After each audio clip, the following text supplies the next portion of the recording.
Our task was to measure the impact of NAB's Microenterprise loan programme, but in fact it is a programme which is a collaboration between government, a major kind of financial institution, and a range of not-for-profit organisations.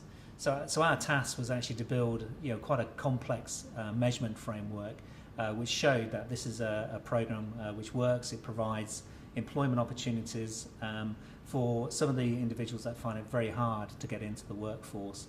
Most importantly, it provides evidence of how a programme can actually allow the enterprise, kind of entrepreneurial spirit of individuals to come to fruition.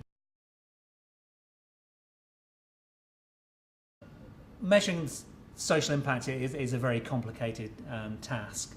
When you've got multiple agencies involved, especially if they're across all three sectors, then it's very difficult to isolate all the costs and benefits of their different kind of contributions. So we've invested a lot of time over the last 18 months or so understanding what constitutes good outcomes for those individuals who receive these loans, and then put it into a detailed measurement framework.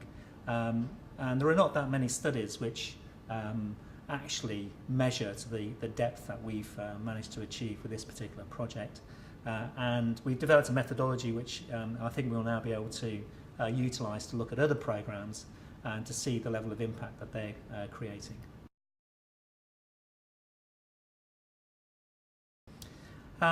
Well, we saw a range of impacts which are economic in nature, in terms of providing people with pathways into employment, creating their own enterprises, running their own businesses, which not only employ themselves but employ many other people. So that clearly kind of creates an economic impact, not just on those people receiving pay, but then they pay taxes. Whilst they're unemployed, they're also receiving benefits. So we're seeing a reduction in cost to government on one side, in terms of not paying benefits and paying for training courses, but on the upside, then those individuals are now paying tax. But it's not just economic impacts. We're interested in the social impact. These people who receive loans are not just financially excluded, but may be at risk of social exclusion. But if you can get into to jobs, running your own business, then you're actually taking control of your lives. You're probably having a much higher quality of life, low levels of stress, feeling as if you're providing for your family, and potentially contributing more in your community. So there's a whole range of social impacts as well as economic. CSI's research strategy is based on identifying beneficial social impact and how social impact is created. We spend a lot of time actually measuring social impact, because it's only when you undertake the measurement that you understand how effective programs are in delivering social impact.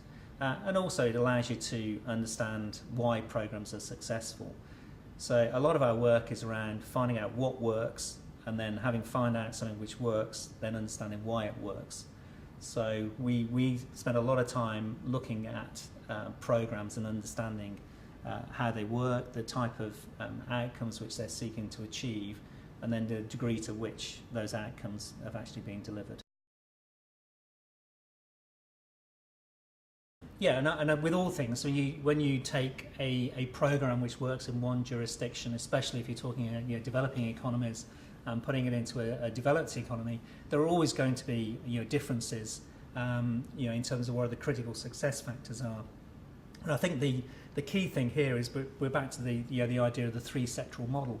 This works in Australia because you've got a leading financial institution, the National Australia Bank, working with government using some of their existing programs and agencies which they support, not just the New Enterprise Initiative Scheme, but the business enterprise centres and so on. Then harnessing the skills and the expertise, the capacity of the not-for-profit sector to deliver training and mentoring, support for these individuals over a long period of time.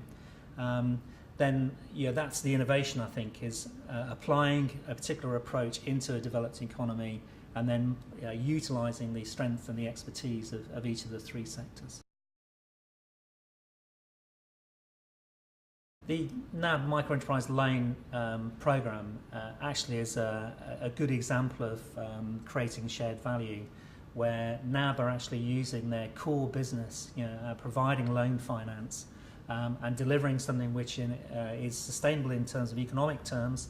It may be lower rates of interest, but it is still a sustainable commercial activity for them. But meanwhile, it's delivering significant social value.